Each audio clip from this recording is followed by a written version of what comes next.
아주 큰 화산 폭발을 하고 나면 그 땅이 푹 주저앉아서 오목한 요지를 만듭니다. 이것을 칼데라라고 하죠. 칼데라에 대해서 알아보겠습니다.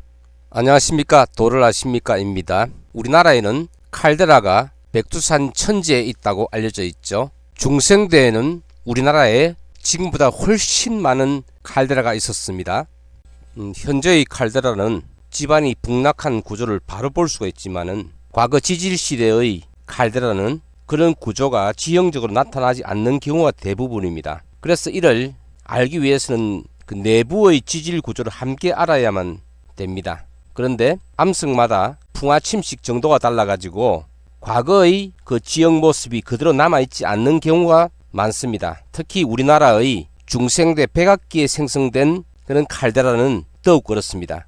그러면 이렇게 현재 지형적으로는 칼데라의 모습은 아니지만 지질 구조를 통해서 추측해 볼 수 있는 그런 칼데라를 특히 콜드론이라 합니다. 이 콜드론은 지하의 마그마가 크게 자리 잡을 때 위로 상승하려는 압력을 지속적으로 주겠죠. 그러다 보면 상부의 힘에 의해서 균열이 갈 수 있습니다. 방향은 여러 방향이 될 수 있겠는데, 이러다가 어떤 경우에는 틈을 따라서 조금씩 분출도 할 수도 있고요. 그런 상황에서 마그마의 압력을 위에 있는 요 지반이 견디지 못하면 마그마 들어있는 요 정도의 그런 규모만큼 해가지고 마그마가 빠져나가 버립니다. 분출을 통해서 빠져나갈 수 있겠죠. 그리고 이만큼의 마그마 위에 있었던 부분이 아래로 마그마가 비어있는 공간으로 북락해 버립니다. 그러면 이만큼이 북락해 가지고 이렇게 해서 떨어지겠죠. 그래서 그 형태가 축 처져 있는 이런 상태, 현재 이런 상태가 있는 것을 칼데라라 그러죠. 이것을 위에서 보면 동그랗게 나타납니다. 그래서 이 북락한 부분, 이것이 실린더 형태로 북락하고, 그 북락하는 것은 이런 단층에 의해서 윤곽지어집니다.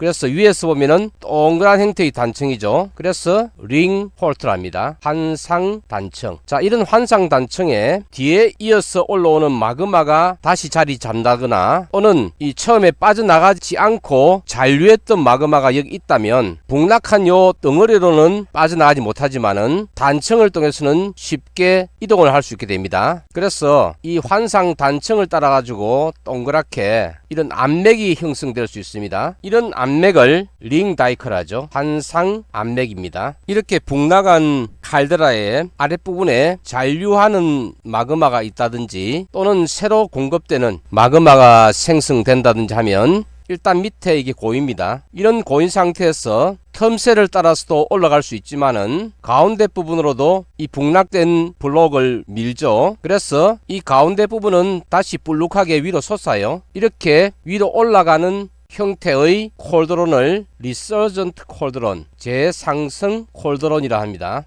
자, 이 콜드론이 형성되는 지역의 지질학적 특성을 한번 살펴보겠습니다.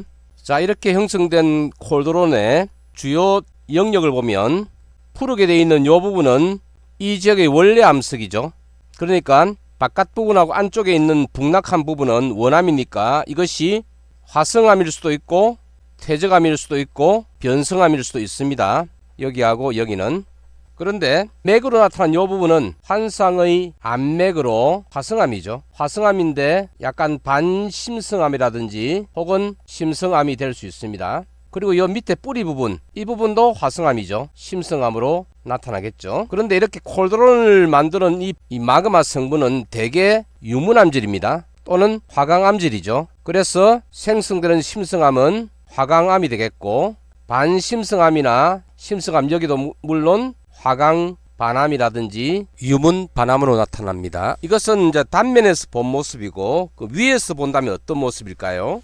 이렇게 환상 단층이 있고 바깥 부분은 원암, 안쪽도 원암이 분포하는데 이 환상 단층 부분만 반심성암 또는 심성암으로 되어 있죠. 그러다가 침식을 어디인가를 하다 보면 상당히 밑에까지 가버리면 이 내부 원암 있는 부분에서 화강암이 드러나기도 합니다. 그러니까 이런 구조를 가지는 지역을 찾으면 그것이 콜드론에 가장 유사하겠죠. 그렇게 하여 찾아낸 우리나라에서 가장 첫 번째 효시라 할 수 있는 곳이 바로 부산에 있는 해운대의 장산입니다. 과거에 처음 지질도를 만들 때 장산에는 어떻게 되어 있는가 했으면 이렇게 산이 이렇게 있는데 요 산 전체가 거의 응해암이었어요. 그러다가 중턱 정도 해가지고 민각 근처까지 와서는 뭐가 있는가 하면 화강 반암이 있었습니다. 그리고 바깥에는 안산암이 존재했거든요.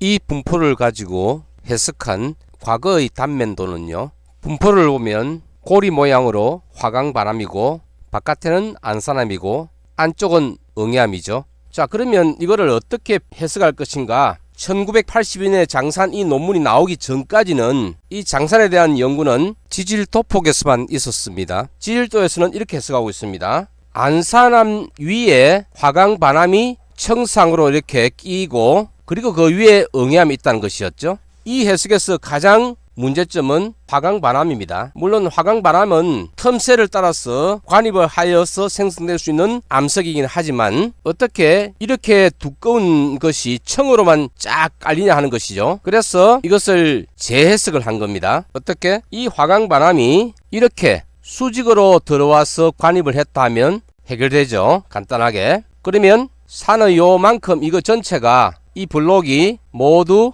응해암이고 바깥 부분이 안산암이다. 이렇게 해석이 되는 거예요. 얼마나 침식이 되었는지 알 수는 없지만 바깥 부분은 빨리 침식돼 가지고 낮아지고 가운데 부분은 바깥보다 침식이 더디게 진행되어 지금은 산이 되어 있죠. 그렇게 하여 장산 콜드론을 밝히게 된 것이죠. 그래서 콜드론을 찾는 방법은 지질 분포가 둥그렇게 되어 있는 것을 먼저 찾습니다. 자, 여기다가 둥그런 곳에 이렇게 맥이 분포를 한다면은 훨씬 좋겠죠. 이렇게 맥으로 딱 되어 있는 이런 대표적인 예가 해운대의 장산, 그리고 최정산이라는 곳에 가면은 역시 동그랗게 되어 있고 맥이 이렇게 들어와 있습니다. 그리고 금성산이라는 산도 마찬가지로 뚜렷하게 되어 있죠. 자, 그 다음에는 이런 환상단청하고 연계된 또 화강암 같은 것이 이렇게 안쪽에 침입을 해서 들어와 있는 경우입니다. 화강암, 이 화강암 같은 것이 군데군데 얼룩같이 이렇게 분포할 수도 있습니다. 이거는 뭔가 하면은 이 북락된 밑부분에 다시 마그마가 들어왔거나 요 안에 잔류하는 마그마가 있다거나 이런 상태, 즉 북락 이후에 새로 이 마그마 방이 형성이 되면 그 마그마 방이 일부는 이렇게 단청을 따라서 암맥을 만들지만은 남은 부분은 여기에 잔류하면서 그대로 식어버리면 이게 화강암이 되겠죠. 그리고 침식이 그 수준까지 이렇게 되어버리면 바깥에 암맥이 나타나고 가운데 부분에는 화강암이 분포하겠죠. 이렇게 안쪽에 이만큼 분포할 수도 있고, 때로는 암맥하고 연결이 된다면은 그 정도까지 침식되어 버리면 암맥까지 연결된 이런 화강암으로 존재할 수 있는 것입니다. 광주를 화산 함몰체, 즉 콜드론이라고 추정한 생각은 다음과 같습니다.